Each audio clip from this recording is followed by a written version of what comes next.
Empezamos a ver las ocasiones en que la Biblia tiene esta particular frase espíritu de puntos suspensivos, ¿verdad? Se recuerdan que hay varias ocasiones donde la Biblia habla de, por ejemplo, vimos espíritu de celo, espíritu de fe, espíritu de terror, espíritu de fornicación. ¿Y qué dijimos que era eso? Espíritu de algo en la Biblia. Es una definición muy sencilla. Cuando vea en la Biblia espíritu de puntos suspensivos y rellene con alguna característica, eso significa que esa característica espiritual ejerce una gran influencia en ese hombre. Por ejemplo, vimos espíritu de mansedumbre, ¿verdad? 2 veces aparece la palabra espíritu de mansedumbre, en Corintios y en Gálatas. Vosotros que sois espirituales, restauradle con un espíritu de ¿qué? Mansedumbre. ¿Qué significa que alguien tenga un espíritu de mansedumbre? Que la mansedumbre ejerce una influencia en él. Otro buen concepto sería que espíritu de y cualquier cosa, espíritu de fe, espíritu de temor, espíritu de mansedumbre, significa que la inclinación espiritual hacia eso es lo que predomina en el hombre. Si una persona tiene espíritu de temor, no es lo mismo que una persona que tenga miedo. El miedo es una emoción en el ser humano desde la caída. Todo parece indicar que sin el pecado no tendríamos miedo, no sabríamos qué es eso. La Biblia habla de temor inmediatamente después de la caída y hasta cierto punto es una emoción que tenemos y algunas veces viene a nosotros y cualquiera puede sufrir de temor o ser sobrecogido de temor. Ahora, una cosa es tener miedo y otra muy diferente es que el miedo te tenga a ti. Es muy distinto. Espíritu de temor es una persona que por lo general tiene miedo de todo y de nada. La lista de cosas que tiene miedo serían unas 63 cosas así. Miedo a todo y a nada. O puede ser a cosas específicas, pero con un miedo que es no común, con un miedo demasiado extraño. Así también la mansedumbre. Una persona que tiene espíritu de mansedumbre es una persona que tiene una inclinación espiritual primordial a la mansedumbre. 9 de 10 veces actúa de manera mansa. ¿Quién es una persona que dijimos es descrita así en la Biblia? Moshe, ¿verdad? 99 de 100 él se comportaba con mansedumbre. Por eso él tiene espíritu de mansedumbre. Sí, los que no vinieron la vez pasada, eso, espíritu de mansedumbre, está particularmente en Gálatas capítulo 6 versículo 1, ahí es donde pueden encontrar espíritu de mansedumbre. También está en 1 Corintios 4, en el último versículo de 1 Corintios 4, 1 Corintios 4, 21, ¿qué queréis? ¿Iré a vosotros con vara o en amor y con espíritu de mansedumbre? Entonces, espíritu de, recapitulando, es una persona que tiene una inclinación espiritual que prevalece en ella de una manera intensa. Y Yeshua dijo a los discípulos de que vosotros no sabéis, ¿qué dijo él? De qué espíritu sois. Y la Biblia nos exhorta a escudriñar nuestro corazón para saber de qué espíritu somos. ¿Cuál es el espíritu que tengo?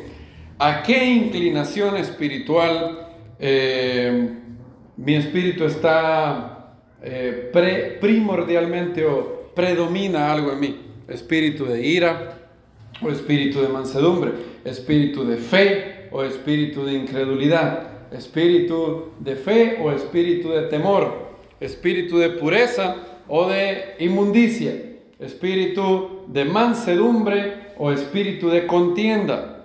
¿Tengo esperanza en mi corazón o soy irremediablemente pesimista? Esto es algo que hay que tener bien claro.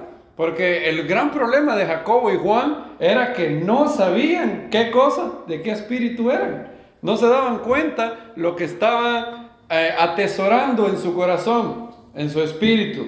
Y Yeshua nos exhorta a saber de qué espíritu somos. Hoy quiero hablar del primer espíritu que tenemos que ser librados. ¿Cómo librados, dirá usted? Hay personas que necesitan liberación, aún siendo creyentes, de un espíritu, y acuérdense que aquí no necesariamente estoy utilizando la palabra espíritu como demonio, ¿verdad? Dijimos que hay 4 definiciones de espíritu en la Biblia. Aquí estoy hablando de una cualidad espiritual que les hace daño, que les impide que el Espíritu del Eterno y la palabra del Eterno den el fruto adecuado en sus vidas. Juan capítulo 8, si van conmigo ahí, tiene una de las cosas más increíbles que se digan en los evangelios. Y hay un versículo bien curioso que saltó a mis ojos hace poco. Juan 8:31 dice: decía entonces Yeshua a los judíos que le habían creído que lo que decía era verdad. Ahora, no habían creído en él, no habían llegado a ese paso, como vamos a ver después. Estas mismas personas de las cuales se hablan en el verso 31 son las mismas personas que estuvieron a punto de apedrearlo, porque él luego dijo: antes de que Abraham fuese, yo soy. Ellos lo malinterpretaron y estuvieron a punto de apedrearlo. Bueno, ahora eso no es lo más importante. Dice: si vosotros, fíjense la condición, hay un sí. La mayoría de nosotros sabe de memoria el versículo 32. ¿Cómo dice el versículo 32? Y conoceréis la verdad, y la verdad os hará libres. Ahora, ¿vieron ahí, como vimos también en otro versículo ayer? El verso 32 comienza con un y, ¿verdad? Y tiene una conjunción. ¿Qué es una conjunción? Es una palabrita gramatical que une 2 ideas. O sea, ese y no está ahí por cualquier cosa. Está ahí porque continúa la idea del versículo 31. En otras palabras, la promesa del versículo 32 no se puede dar sin el versículo 31. ¿Y qué dice el versículo 31? Si vosotros permanecéis en mi palabra, sois verdaderamente ¿qué? Mis discípulos. Permanecer en su palabra es recibirla, creerla, confiar en la palabra de todo corazón, aceptarla, dar mi asentimiento de que lo que dice la palabra de Dios es cierto, es como las cosas son en realidad. Y conoceréis la verdad, y la verdad ¿qué? Os hará libres. Sí la creo, obviamente, ¿verdad? Porque no solamente la tengo que conocer, como dice el verso 32, sino permanecer en ella, como dice el verso 31. Ahora vean el verso 33. Este es un versículo que, si no fuera porque es trágico, fuera una pieza de comedia de los evangelios. Ustedes, si piensan que la Biblia no tiene chistes, aquí viene uno, en el verso 33. Y le respondieron: descendencia de Abraham somos. Miren lo que dice después. ¿Y qué dice ahí? Jamás hemos sido esclavos de nadie. ¿Cómo dices tú seréis libres? ¿En serio? ¿Vieron eso? Descendencia de Abraham somos, jamás hemos sido esclavos de nadie. ¿Es cierto eso? ¿Qué tal en Egipto?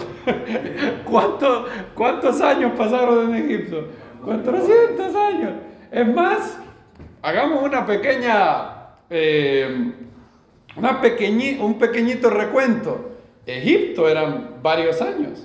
Luego vinieron varios imperios. Luego vinieron los persas, vinieron los griegos. Es más, en el momento que ellos están pronunciando esta frase, ¿a quién están sometidos? A Roma. Y aquí están diciéndole a Yeshua: nunca hemos sido esclavos de nadie. ¿Saben cuántos creyentes hay igual? Hoy, en este momento. Si usted le dice que necesitan ser libres, yo soy descendencia de Abraham. Yo soy un hijo de Dios en Yeshua. Yo, esclavo de algo, yo no necesito ser libre de nada. Y luego Yeshua le dice, de cierto os digo, todo el que practica el pecado, esclavo es del pecado. Y el esclavo no queda en la casa para siempre, el Hijo queda para siempre. Así que si el Hijo os libertare, seréis verdaderamente libres. Ahora, hay gente que no puede ser verdaderamente libre porque no cree que son verdaderamente esclavos.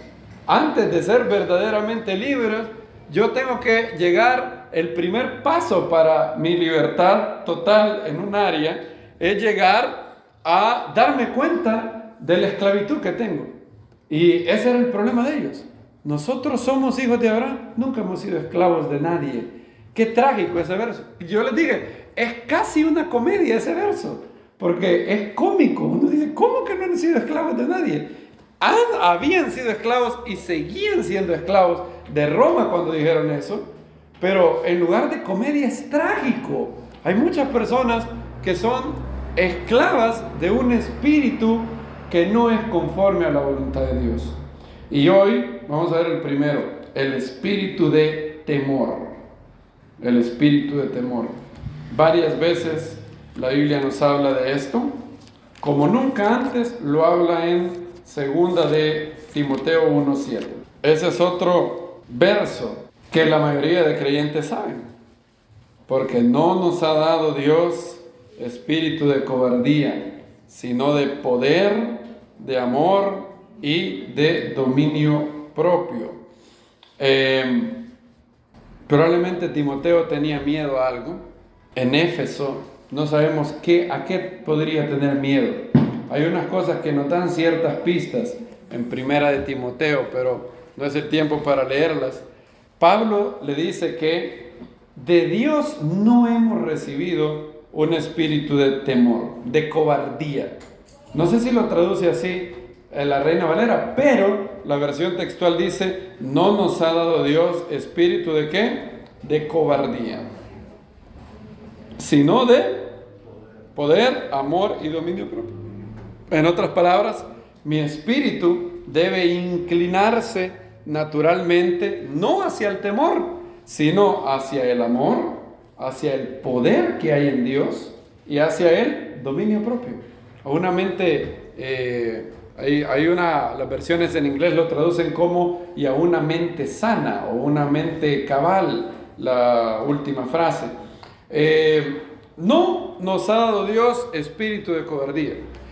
Y aquí viene la primer gran revelación de cualquier persona que lucha con un espíritu de cobardía.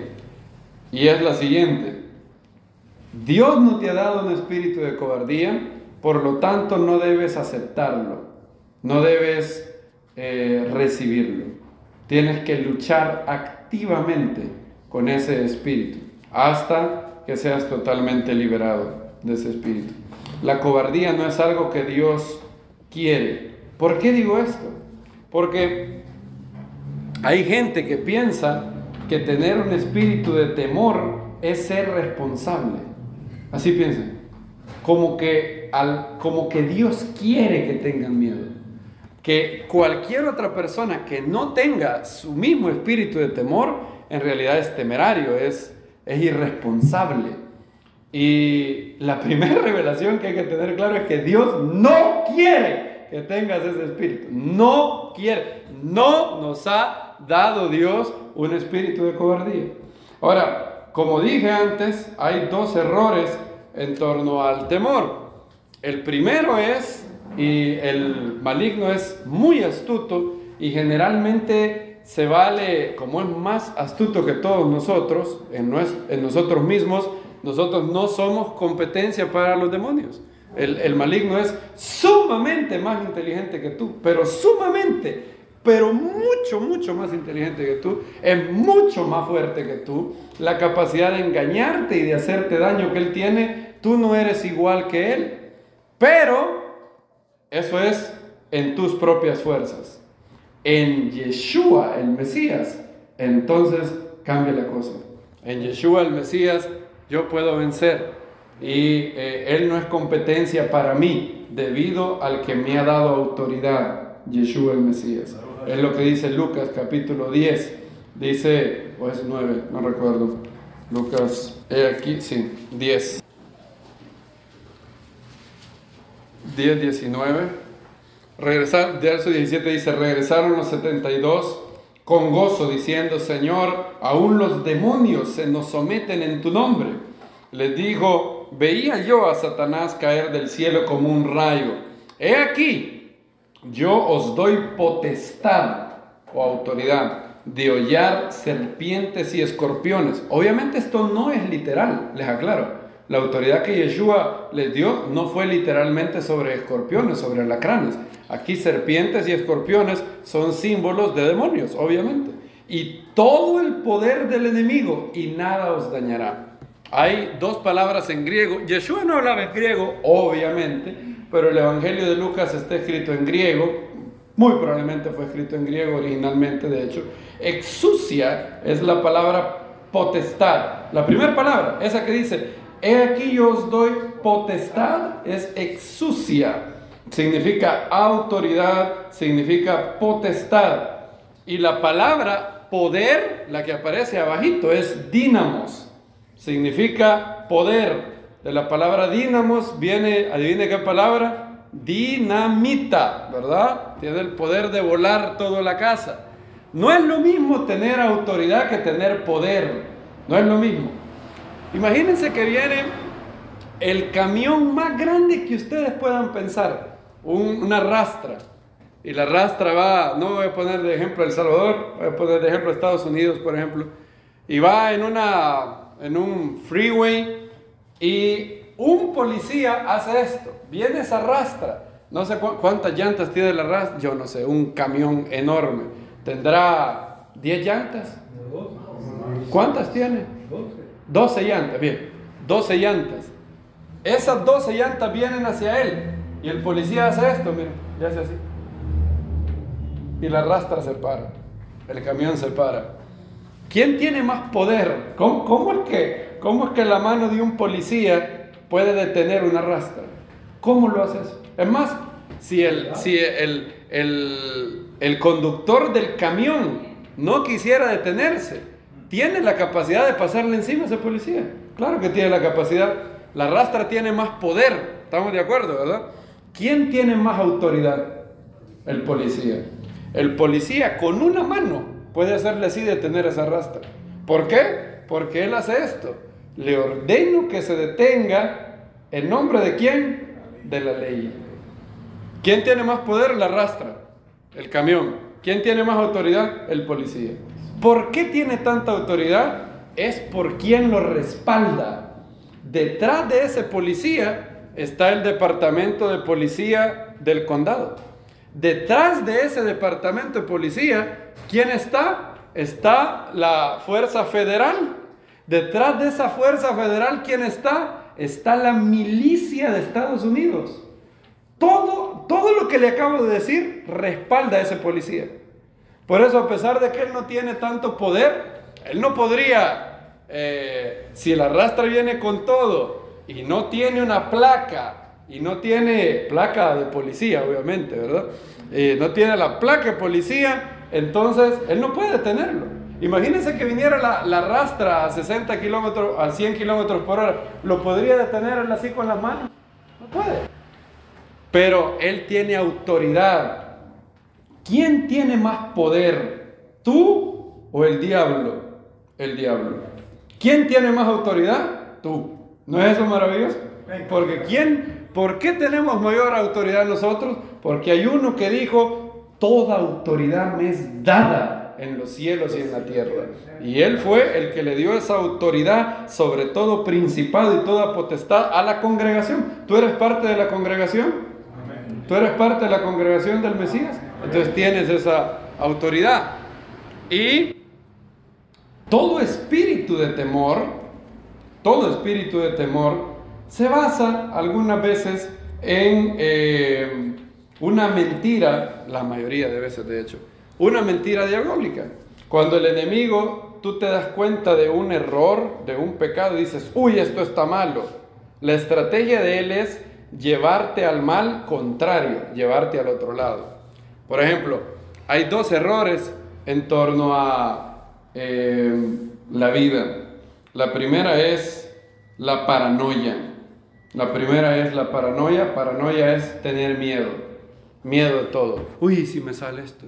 Uy, si me sale el otro. No, y yo creo que aquí en estos árboles han de haber culebras. O aquí han de ver alacranes. O aquí han de ver no sé qué. Y empiezan a temer todo y nada. Todo y nada. Si tú eres así, no es chistoso esto. Tú debes de renunciar a eso. Porque no es la voluntad de Dios. No nos ha dado Dios un espíritu de cobardía. Y le tiene miedo a todo. Todo. Ahora, esa es la primera, la paranoia. El otro error está al otro extremo. Y el maligno es experto. Si tú no eres paranoico, entonces lo que va a hacer es, qué tontos los paranoicos, ¿verdad? Y te va a influenciar a que te vayas al otro grado. El otro error es la imprudencia, la temeridad, la presunción, lo cual es también un grave error. La Biblia, ¿han leído los proverbios cuántas veces Salomón aconseja tener prudencia? ¿Ya han visto eso? Una y otra vez. Es más, así arranca Salomón, Proverbios capítulo 1. Proverbio 1, 3. Habla de consejo de prudencia. Cuando lo tengan, alguien que me lo lea, por favor. Para recibir el consejo de prudencia, justicia, derecho y equidad. Gracias. Prudencia. La Biblia habla de que David, fíjense, David era una persona que no tenía miedo, pero era prudente. David se conducía con ¿qué dice el primer libro de Samuel? Con prudencia en todo lo que hacía. Primer libro de Samuel, vamos ahí, primer libro de Samuel 18, 14. Y en todos, fíjense lo que dice. O sea, David no es que era prudente en algunas cosas. En todos sus caminos, David se conducía como prudentemente. Y el Eterno estaba con él. Primer libro de Samuel 18, 14. David se conducía como con prudencia. En otras palabras, no era tonto, ¿verdad? No era un temerario. Fíjense que este hombre que mató a Goliat, si él se hubiera ido al otro extremo, yo no le tengo miedo a nada, es un creyente con ese espíritu de, yo le salgo, que yo soy, como decía, aquí nomás, en esta calle, vivía un señor que le decían, deje de tomar, se va a enfermar, porque era borracho, y decía, ¿qué me voy a enfermar? Yo soy ácido, decía. Sí decía, yo soy ácido. Así decía.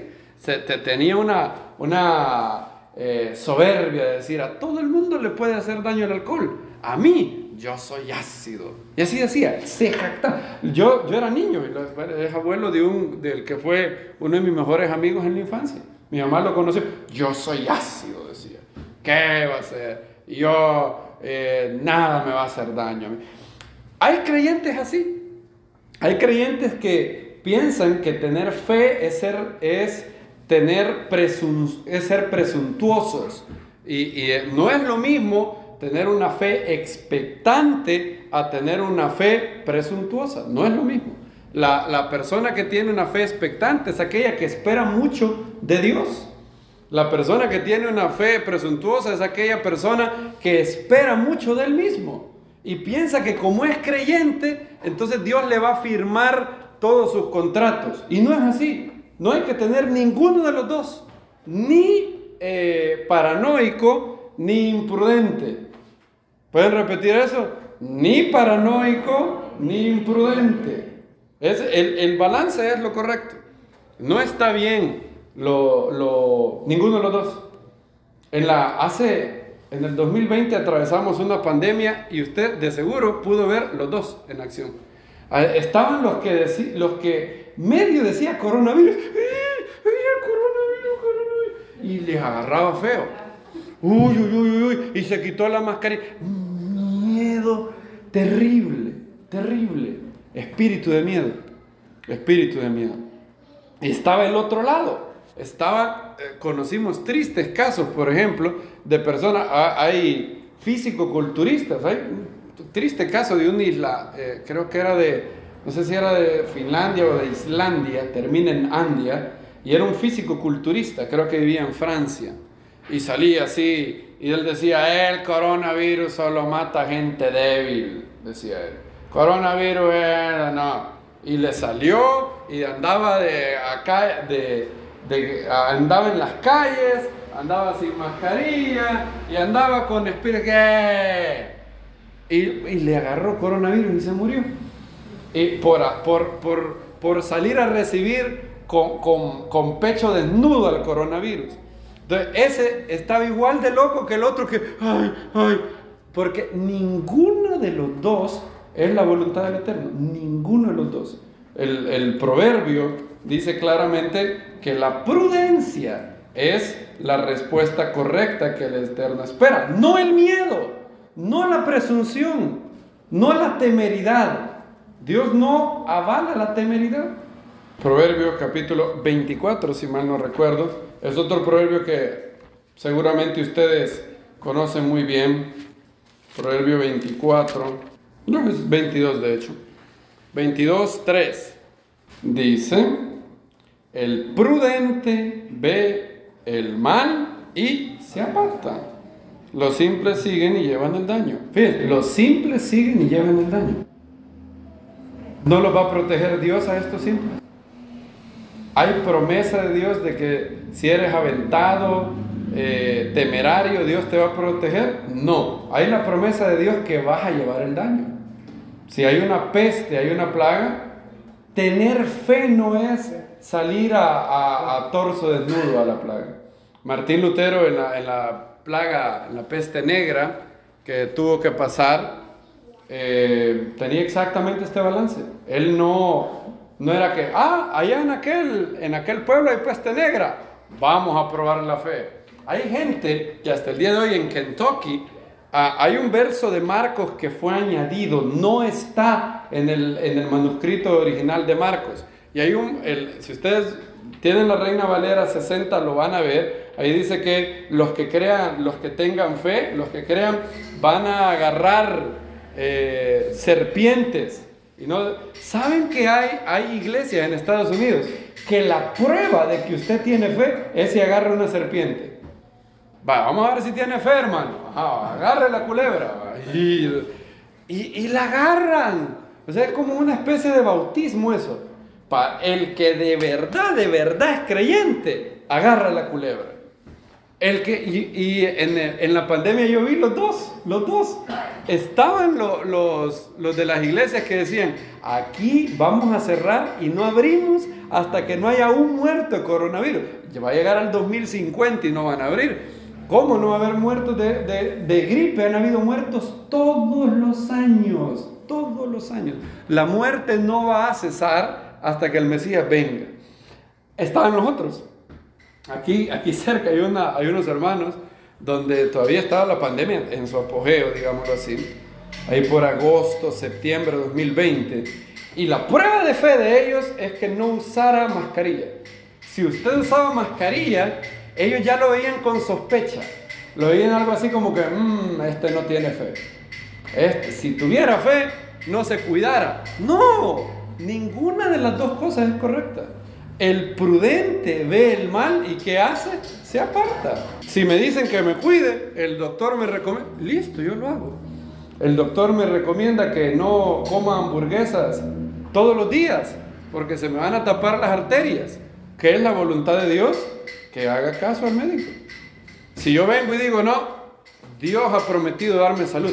Dios no ha prometido darte salud si no te cuidas. En ningún lugar de la Biblia está eso. Es más, muéstrenme una promesa de Dios diciendo, yo le voy a dar salud aunque destruyan su cuerpo. ¿Dónde está esa promesa? No está. Solo hay una promesa. En 1 Corintios está que el que destruye su cuerpo, sabiendo que es templo del Espíritu Santo, Dios lo destruirá a él. No hay ningún verso así. El prudente ve el mal y ¿qué? Se aparta. Mas los simples siguen y ¿qué? Llevan el daño.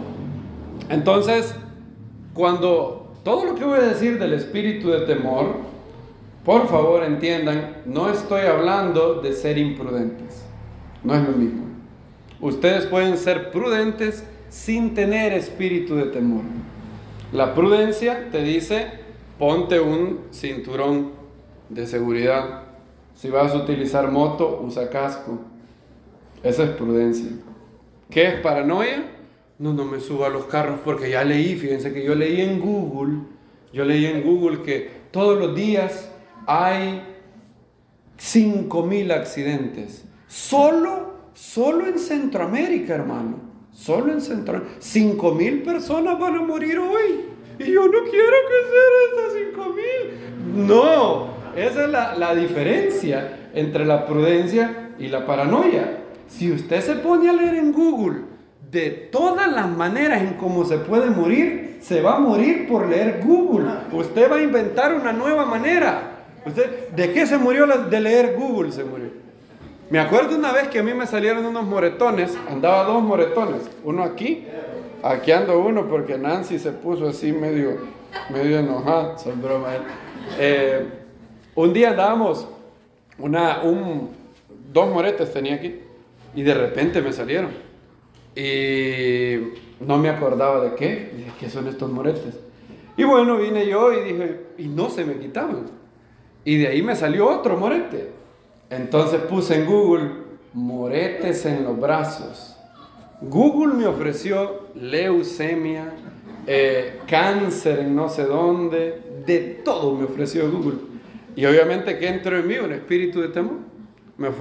Nancy me dijo, no tenés nada, me dijo, ¿qué vas a andar teniendo? Y fui a hacerme unos exámenes de sangre. Y me acuerdo que iba manejando, bien me acuerdo, iba manejando ahí por San Martín, ¡plin! Cayó y vi que eran los exámenes, pero no los quería leer. Oigan lo que dije, en eso tengo algo malo y me agarra algo aquí en el carro. Dije, mejor voy a esperar hasta llegar a la casa. El examen decía que mi sangre estaba, pero hasta para regalarles. Tenía sangre, pero linda. Nada tenía.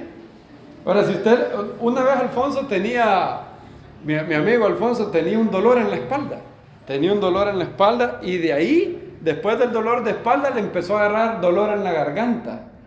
Y dice que puso Google y puso los síntomas. Dolor de espalda, dolor de garganta. ¿Qué le dijo Google? Cáncer de pulmón. Y él le agarró feo y se agarró en las vías españolas. Mire, a mí me duele la garganta. Fue a pasar consulta con un otorrino.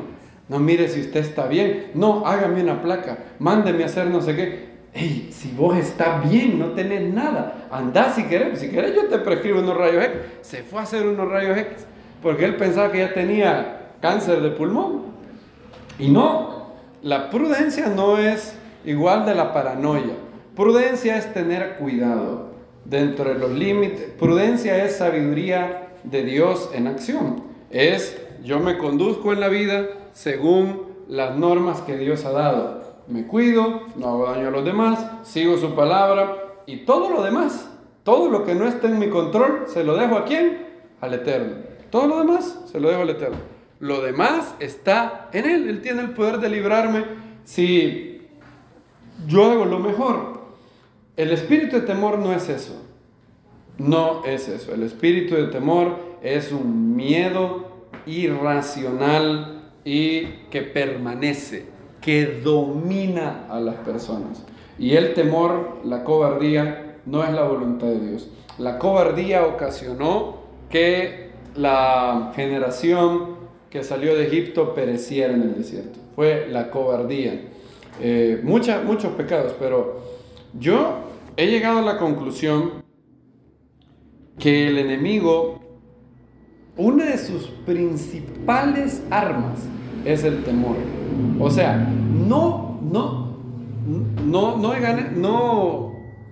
subrayen la palabra principal. O sea, no es que el temor es un arma de las tinieblas, una más. Así no. O sea, es la que generalmente usa para dejarte un sentimiento en tu corazón. Si van conmigo a Números 14, ustedes ya saben qué pasó. Los 10 espías vinieron y ¿qué hicieron? Atemorizaron al pueblo, ¿sí o no? Eso fue lo que hicieron. Les dijeron, ahí vimos unos gigantes. Esos gigantes, ¿qué? Nos van a comer. ¿Cómo nos van a comer vivos? Nosotros somos como, ¿qué les dijeron los espías? Langostas. Números capítulo 14 o 3, sí, 14. En el último versículo del verso 13 dice, también vimos ahí a los Nefilim, descendientes de Anac, raza de gigantes, y nos pareció que éramos, ¿qué? Como langostas ante sus ojos. ¿A qué están apelando de ellos?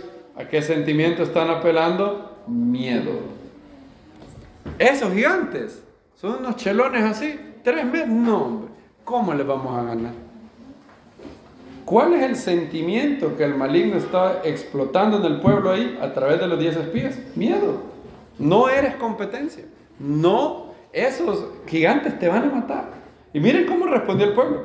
Entonces toda la asamblea levantó la voz y clamó. El pueblo estuvo llorando aquella noche. Todos los hijos de Israel murmuraron contra Moshe y Aarón. Toda la asamblea les dijo, ¿quién diera hubiéramos muerto en Egipto? Ojalá muriéramos en este desierto. ¿Para qué nos trae el Eterno a esta tierra? Para caer a espada. Se fijaron en esto. El miedo te lleva a desconfiar de la bondad de Dios. Esa es la manera en cómo el miedo actúa.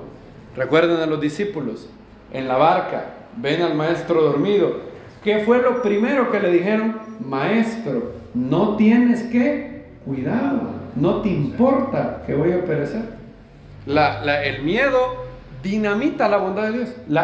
El primer dardo del maligno es hacerte dudar que Dios es bueno, que le importas. La Biblia dice, echando toda ansiedad sobre Él, porque Él, ¿qué? Tiene cuidado de nosotros. Amén.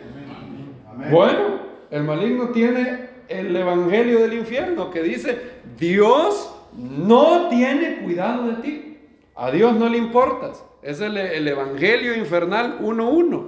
Eso es el primer dardo. Miren lo que siguen diciendo. Nuestros pequeños sirvan de presa. Cada cual decía a su hermano, pongamos un caudillo y ¿qué? Regresemos a Egipto. El miedo siempre tratará de decirte que no le importas a Hashem y hacerte poner tu confianza en Egipto. En Egipto estoy seguro. Dios no va a proveer para mí.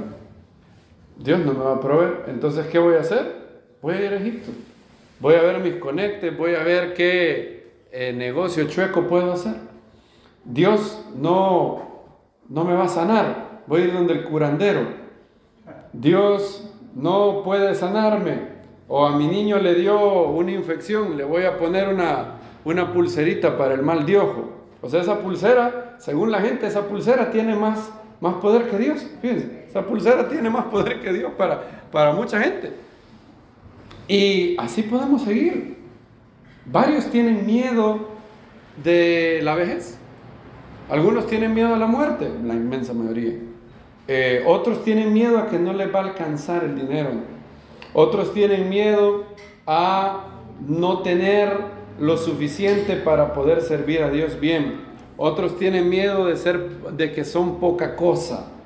Otros tienen miedo de que sus seres queridos los abandonarán. Otros tienen miedo a la soledad. Hay tantos miedos. Y el maligno ocupa si tú tienes cualquier miedo, todo miedo es una puerta directa al maligno. Todo miedo es una manera de... Si él te ve inseguridad, por ejemplo, si él ve baja autoestima, inseguridad en tu vida, esa es una puerta directamente a él. ¿Por qué? Porque es algo que él va a utilizar para trabajar. Él solo necesita darte 1, 2, 3 ideas sobre lo que tú temes y que empieces a imaginar cosas. Empezaron a imaginar cosas aquí el pueblo, claro que empezaron. Es más, ¿Qué dijeron que iban a hacer sus hijos? Presa. Dice, para caer, fíjense, se imaginaron que los iban a matar a espadas, que iban a violar a las mujeres quizás, y los pequeños iban a servir ¿de qué? De presa, esclavos. Todo el tamal lo tenían armado. Los gigantes nos van a matar a nosotros, a mi mujer la van a violar, y a mis hijos los van a agarrar de esclavos quizás. Eso es lo que hace el temor. El temor hace que empieces a imaginar cosas. Y si haces eso, estás pecando. El temor es pecado, no cuando llega, sí cuando lo cultivas. Cuando llega no es pecado, cuando llega es una emoción. Tan emoción como la ira, la risa, todo eso. Ahora, una cosa es miedo que llega y otra es miedo que se cultiva. Hay gente que cultiva el miedo, empieza a pensar cosas y están pecando, pero por supuesto que están pecando. ¿Por qué? Porque hay un mandamiento que dice, de manera pues, hermanos, todo lo verdadero en esto que pensar. La Biblia ya me ha dicho a mí lo que yo tengo que pensar cuando llega el miedo. Si el maligno me ataca con una duda, yo tengo inmediatamente que pensar en lo que es verdadero, no en lo que es falso. ¿Qué hace una persona que cultiva el miedo? Está transgrediendo ese mandamiento. ¿Por qué? La Biblia te dice que pienses en lo que es verdad. Pero la gente no piensa lo verdadero, piensa lo imaginario. ¿Qué era lo verdadero? Si ustedes fueran a ese momento donde les dicen, vimos los anaseos, son unos tipos así, 3 metros. Hay 2 opciones en el alma. Ustedes tienen miedo. Les voy a hacer una pregunta. ¿Ustedes creen que a Caleb y a Josué no les dio miedo? Claro que les dio miedo. Claro que les dio miedo. Y al igual que los demás, a todos les dio miedo quizás. ¿Quién no va a tener miedo de ver un gigante que viene con una espada? ¿Cuál es la diferencia? ¿Qué hicieron con su miedo? Caleb y Josué dijeron, está feo eso, los gigantes. Pero espérame, vamos a pensar lo que es verdadero. Tenemos un Dios que nos sacó de Egipto. ¿Quién era la nación más poderosa de nuestro tiempo? Egipto. Dios nos liberó de los egipcios. ¿Cuántas plagas tiró Dios en Egipto? 10. Mató a todos los primogénitos. ¿No va a tener poder Dios de hacer algo así?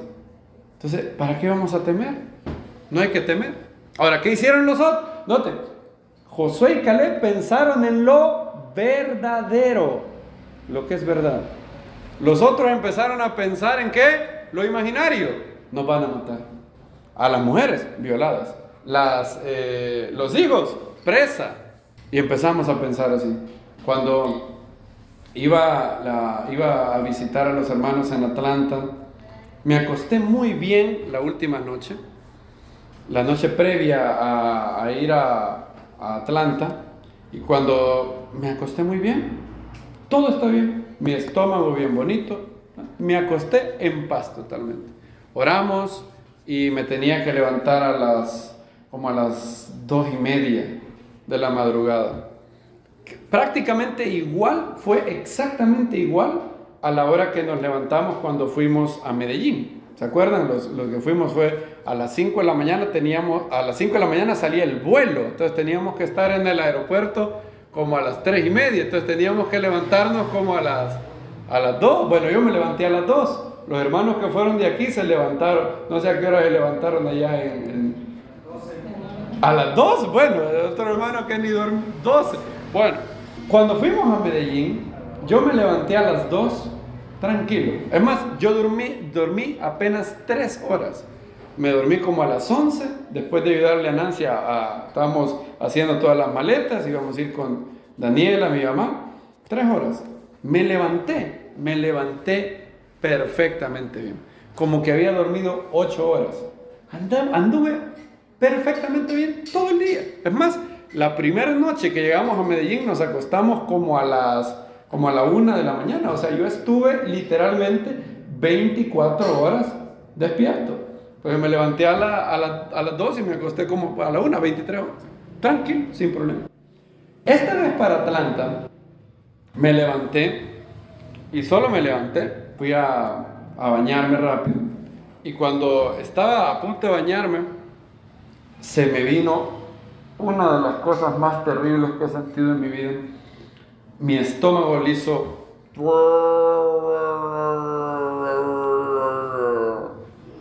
Ahora, no estaba mal del estómago en el sentido de ir al baño y estar yendo múltiples veces. Todo lo contrario. Me hacía horrible. Empecé a sudar helado. Empecé a sudar helado. Me empezó a dar como taquicardia.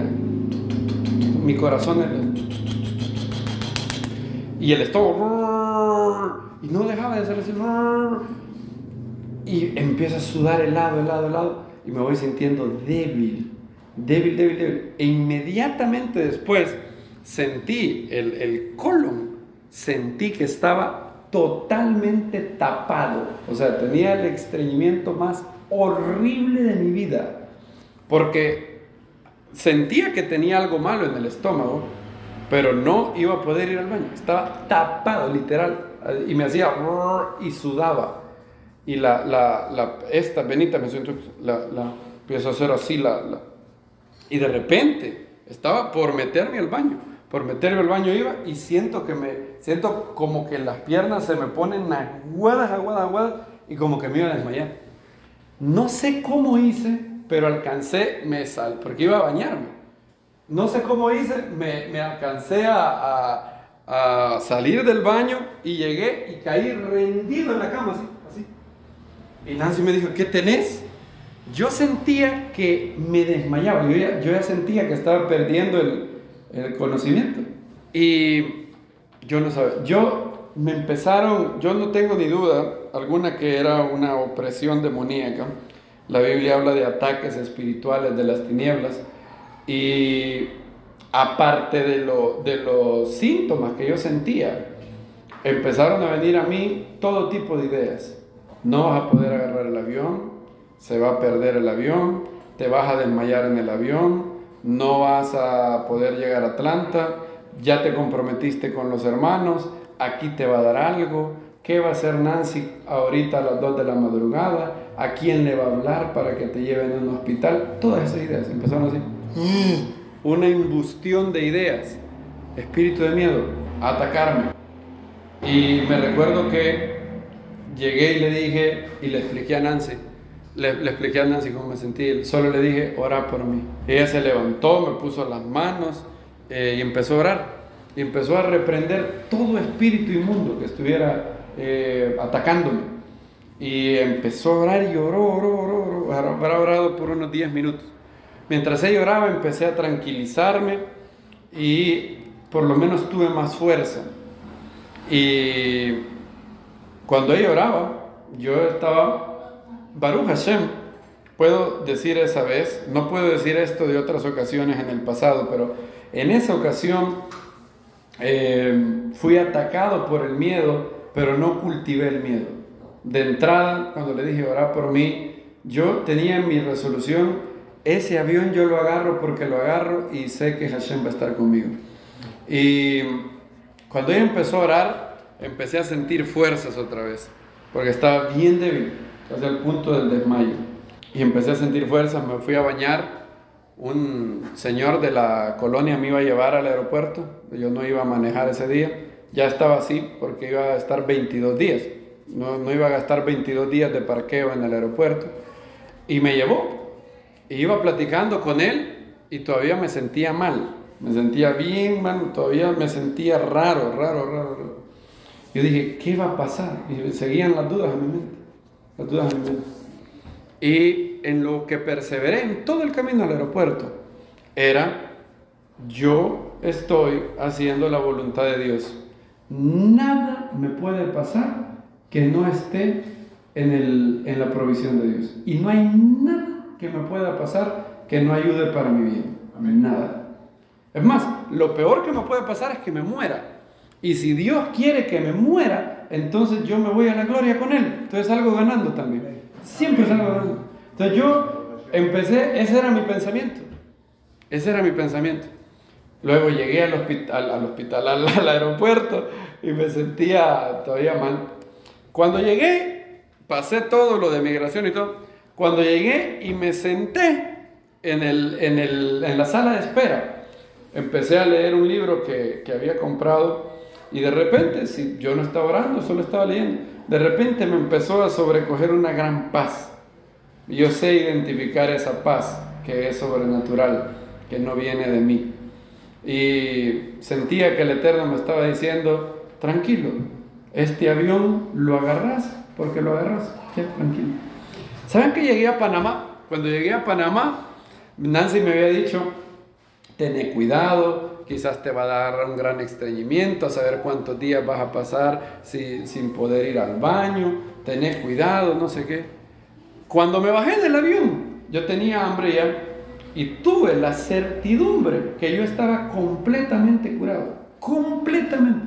Quizás el Eterno me dio en ese momento, no que lo tenga siempre conmigo, en ese momento me dio don de fe, una fe que no es natural en mí. Y tenía total certidumbre que yo estaba sanado. Y llegué, agarré para un lugar, me tomé un capuchino así, era como de 16 onzas y 2 donas. Y llegué a Atlanta, estuve con los hermanos, no me volvió a agarrar nada del estómago. Cero, nada. O sea, nada, cero. Ahora, sin duda alguna, fue la voluntad del Eterno permitirme luchar y luego salir bien de eso, pero así es como actúa el espíritu del maligno. Te llega y te hace algo y luego te bombardea con 60,000 dudas. ¡Bum! Te llega de un solo, pero no te llega uno a la vez, te llegan como 4 y te va a pasar esto, y te va a pasar esto, y te va a pasar esto, todo. El Eterno generalmente no nos da a nosotros todo el plan que Él tiene para nosotros con detalles. El diablo sí, él sí te pone todito los detalles. Te va a dar esto, de ahí va a pasar esto, de ahí va a pasar esto otro, y de ahí lo otro, y de ahí lo otro. Y como aprendimos, hay que saber que no solamente Dios habla a nuestros espíritus, hay que saber discernir la voz del maligno.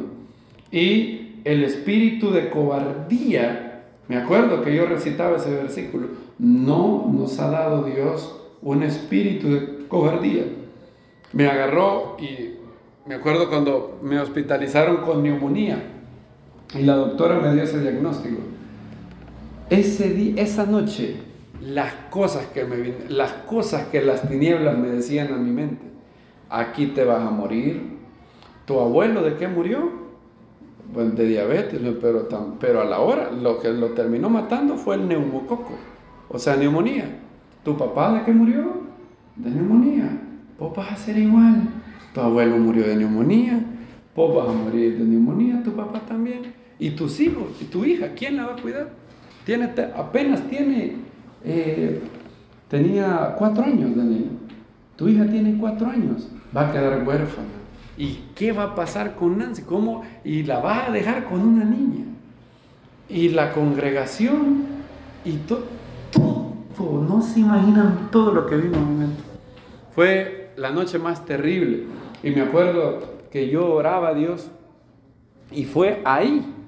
Esto es lo maravilloso del Eterno. El Eterno permite todas estas batallas por la misma razón que un profesor hace exámenes. Él te da, un buen profesor, ¿verdad? Un profesor te da 3 meses de la materia y de ahí hay tiempo de ¿qué? Examen.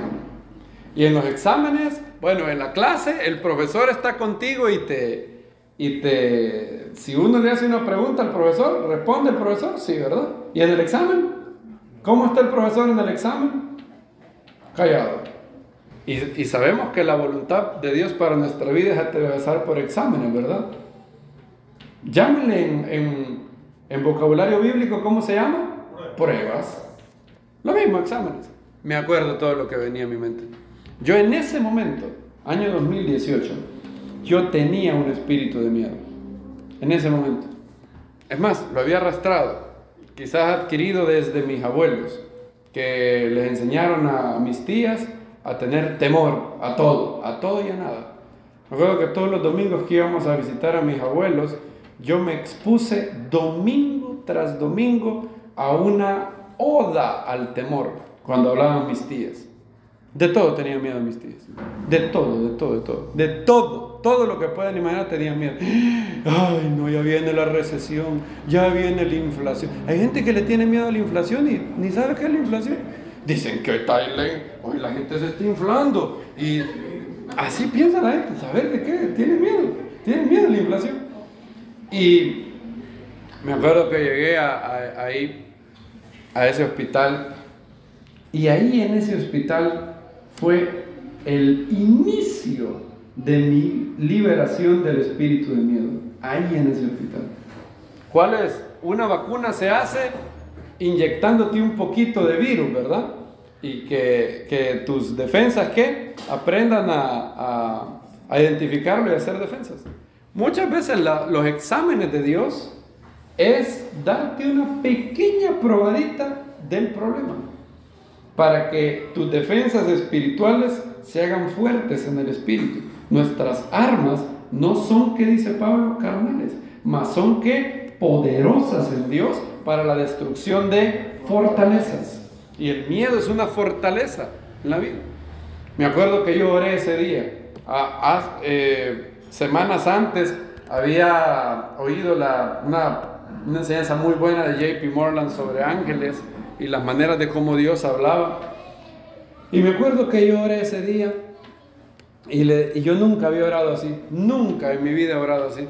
Y yo me acuerdo que hoy le dije: Padre, tú nunca me has hecho saber que hay ángeles alrededor de mí, pero tú lo dices en la Biblia y yo lo creo. Si hoy pudieras dejarme saber que hay un ángel, que tu ángel está conmigo cuidándome, hazlo, por favor. Me acuerdo que esa fue yo nunca oro eso, nunca había orado eso. Y me acuerdo que me acosté y estaba así en la cama y me dormí y empecé a soñar solo locuras. Y de repente llegó otro sueño a mí, y en otro sueño yo veía un ángel. Bueno, no veía un ángel, yo estaba en la cama, me veía a mí mismo y había una voz que decía: libérenlo, decía esa voz. Y cuando en el sueño oí esa voz, de repente sentí algo en mi aquí, digamos al centro de mis bronquios, pulmones, aquí lo sentí. Y sentí como un toque así. Y me desperté y no vi un ángel. Eso sería bueno de testimonio. Y yo vi al ángel, no vi a nadie vi. Entonces estaba Nancy acostada. Pero ¿saben qué fue? En el momento yo sentí ese toque. No un golpe fuerte, toque. Aquí. Y cuando desperté, había llegado ahí congestionado en los pulmones. Cuando me desperté, le hice así. Y me di cuenta que mis pulmones estaban llenos de aire, que podía respirar bien. A partir de ese momento, durante toda mi estancia en el hospital, yo respiré bien, muy bien. Salí de ahí y el Eterno había empezado a generar más confianza en mí. No confianza mía en mí, sino en Él. Me acuerdo que empecé a leer. Y esa es una de las maneras de cómo se libera uno del espíritu de temor. Lo primero, paso número 1. Este es el paso número 1. Hay que reconocer que uno tiene ese espíritu de temor. Es el paso número 1. Si no, estamos igual como en Juan 8. Nosotros somos descendencia de Abraham, que nunca hemos sido esclavos de nadie. Esa es la primera, tener la humildad de reconocer: esto es algo que hay en mi vida. La segunda es pedirle al Eterno en oración liberación de eso, renunciar a ese espíritu, resistir ese espíritu. Padre, me someto a ti y resisto todo espíritu de temor, y en el nombre de Yeshua lo expulso de mi vida. Y a hablar así. Tercero, la fe es es inversamente proporcional al miedo. Si mi fe crece, automáticamente el espíritu de temor se va. Dallas Willard lo dice así: no tienes que preocuparte por las cucarachas, solo enciende la luz. ¿Y qué pasa con las cucarachas? Se van. Usted enciende la luz en su alma y las tinieblas se huyen. Las tinieblas no prevalecieron contra, ¿qué dice el Evangelio? La luz. No prevalecieron contra ellos. Cuarta cosa es exponerte a la verdad de la palabra del Eterno y a personas en el cuerpo del Mesías que son expertas en el tema contra lo que estás batallando. Si batallas contra la depresión,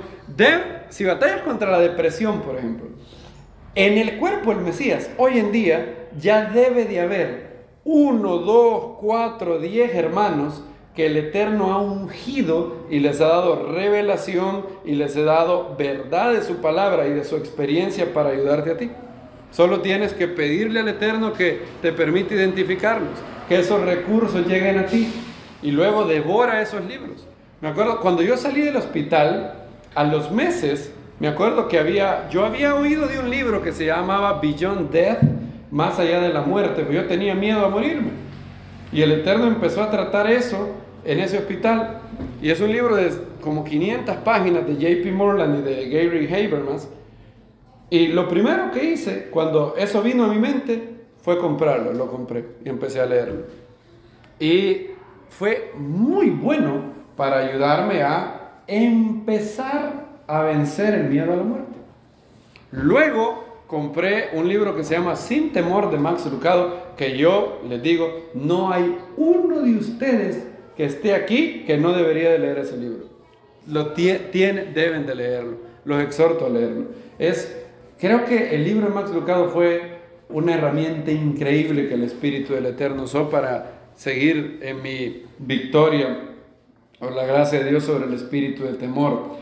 Y luego leí el caso de los milagros de Lee Strobel. Recientemente leí el caso en defensa del cielo de Lee Strobel. Es decir, todos estos recursos que el Eterno pone hacen que seas liberado, porque así es la manera como el Eterno lo diseñó. Si permanecéis en mis palabras, seréis verdaderamente mis discípulos. ¿Y qué dijo el maestro?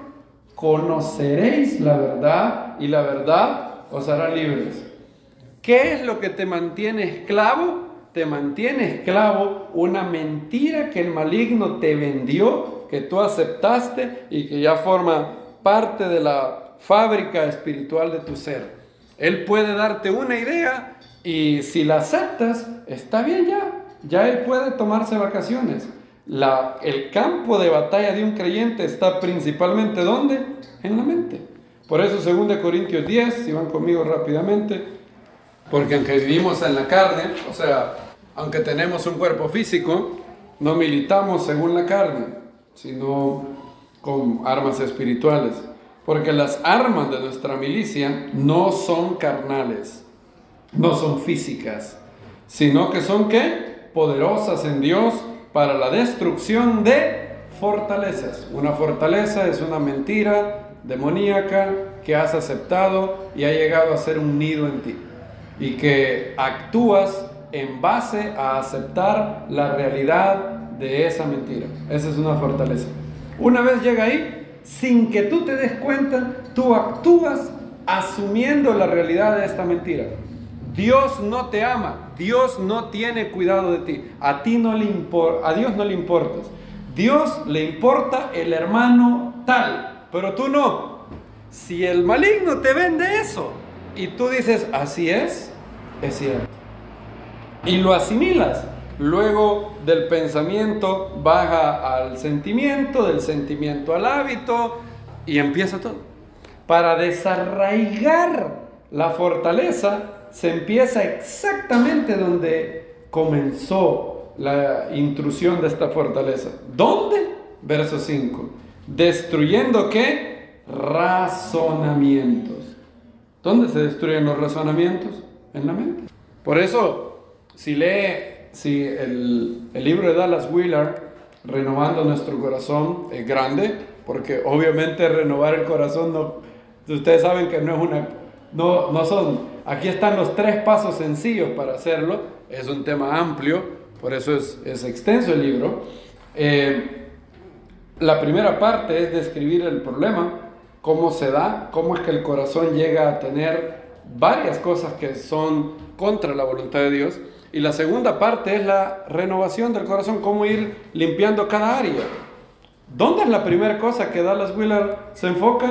Nuestros pensamientos. Primero, no puedes ser libre en tus sentimientos si primero no eres libre en los pensamientos. Por eso Pablo describió cómo se destruyen las fortalezas. El primer paso es destruyendo razonamientos. Y luego, después de hablar de razonamientos, pasa a toda altivez que se levanta contra el conocimiento de Dios. La altivez tiene algo más allá de los pensamientos. Tiene ya parte en la voluntad.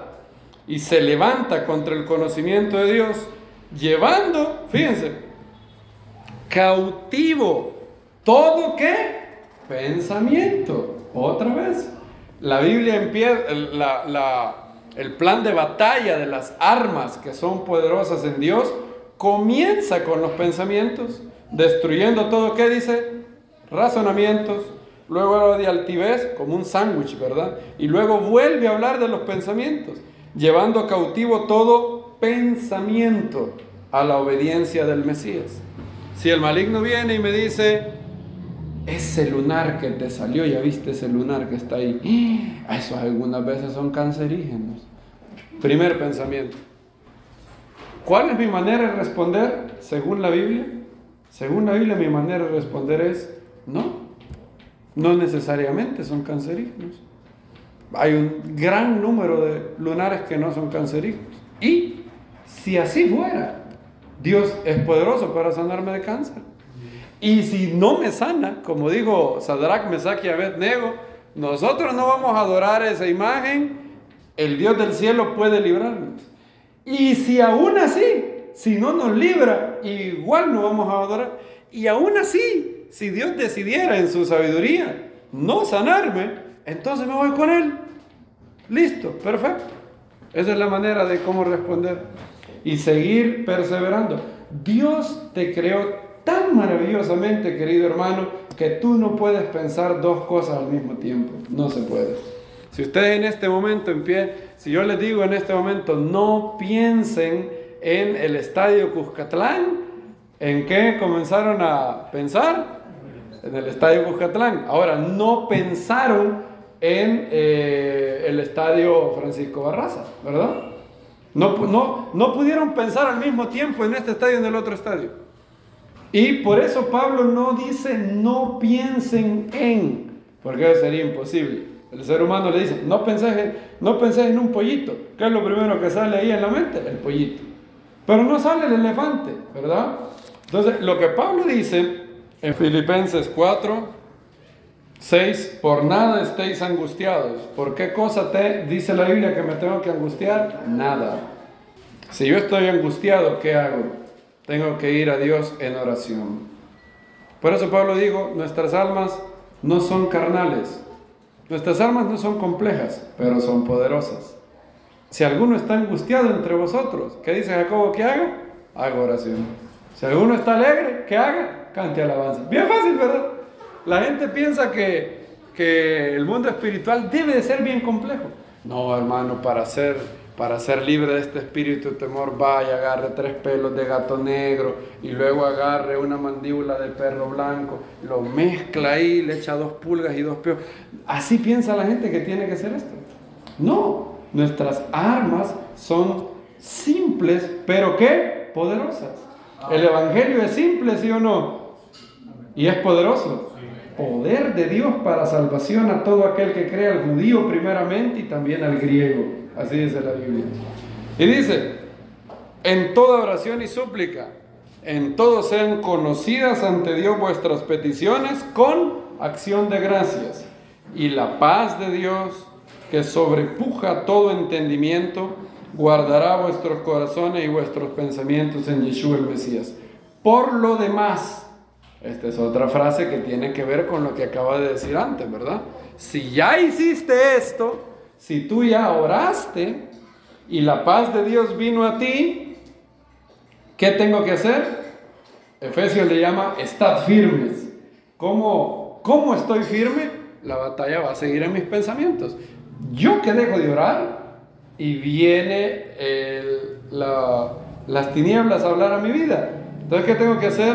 Por lo demás, hermanos, todo lo que es verdadero para vencer el espíritu de temor, porque el temor se alimenta de la imaginación, todo lo honorable, todo lo justo, todo lo puro, todo lo amable, todo lo que es de buena reputación, si hay alguna virtud, si hay algo digno de alabanza, en eso pensad, en eso pensad. Yo no puedo hacer nada contra el miedo. Eso es lo primero que tiene que hacer, dejar de hablar del miedo, maximizarlo. ¿De qué hablas? ¿Hablas mucho de tus temores? Tus temores son tu Dios. Si hablas mucho de la abundancia del corazón, ¿qué? Habla la boca.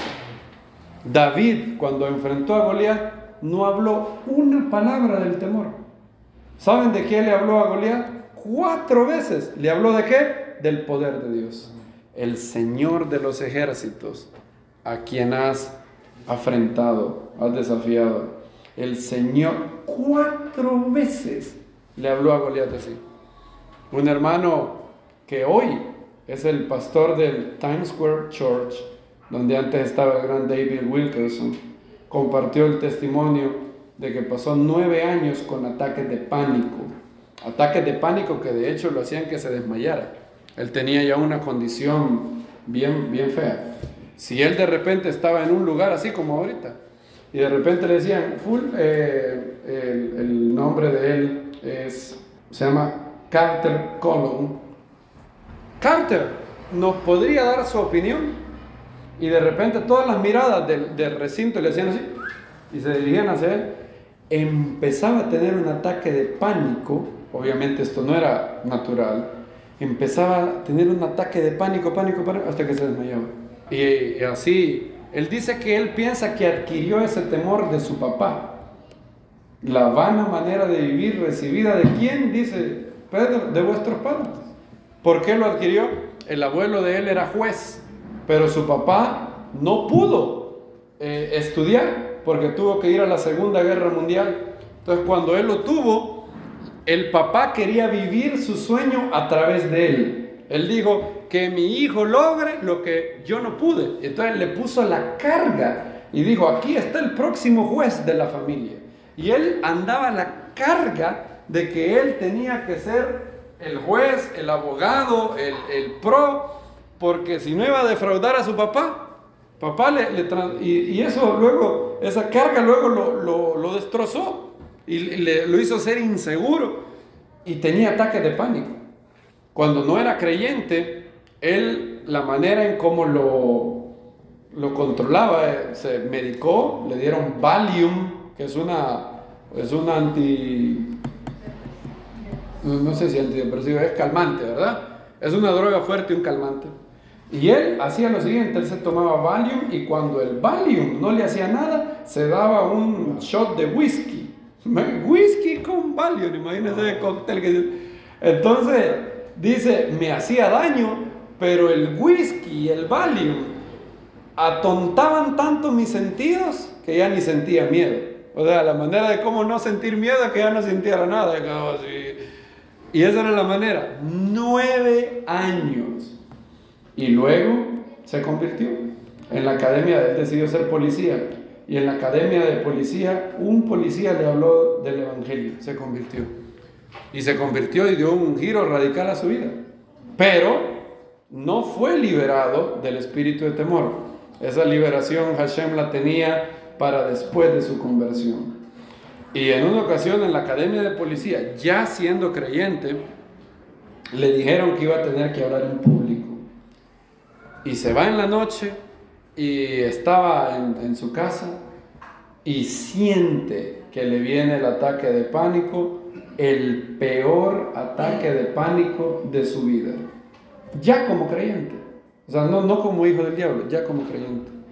Y empieza a sentir todo lo que había tenido. El dolor de cabeza, las ganas de desmayarse, el sudor helado, todo eso. Y antes él lo trataba con Valium y whisky. Y él dice, bueno, voy a ir a traer el Valium. Y en ese momento, según de Timoteo 1:7 viene a su mente. No nos ha dado Dios un espíritu de cobardía, sino de poder, amor y dominio propio. Él agarra su Biblia y empieza a orar. En su cuarto empieza a orar. Y de repente, él deja de orar, está ya sometido a Dios y le habla directamente al diablo. Y le dice, Satanás, yo sé que tú puedes mandarme todo lo que tú puedas, pero te quiero decir algo, tú no puedes hacerme nada, desmayo, enfermedad, nada que no esté en la voluntad de Dios. Y si me matas, entonces me voy con Dios, así que siempre gano. Ahora yo te digo, tú me has dado todo lo que tienes. Yo te doy ahora todo lo que tengo. En el nombre del Hijo de Dios, yo renuncio a todo espíritu de temor y te digo que te vayas y te expulso. Te vas y eres expulsado fuera de esta casa. Y empezó a orar y a alabar a Dios. En ese momento, ese fue el día del último ataque de pánico que él tuvo. Desde ese día, Dios lo convirtió en una persona totalmente sin temor alguno, sin cobardía. Esta es una persona que ha ido a predicar a musulmanes en Kosovo.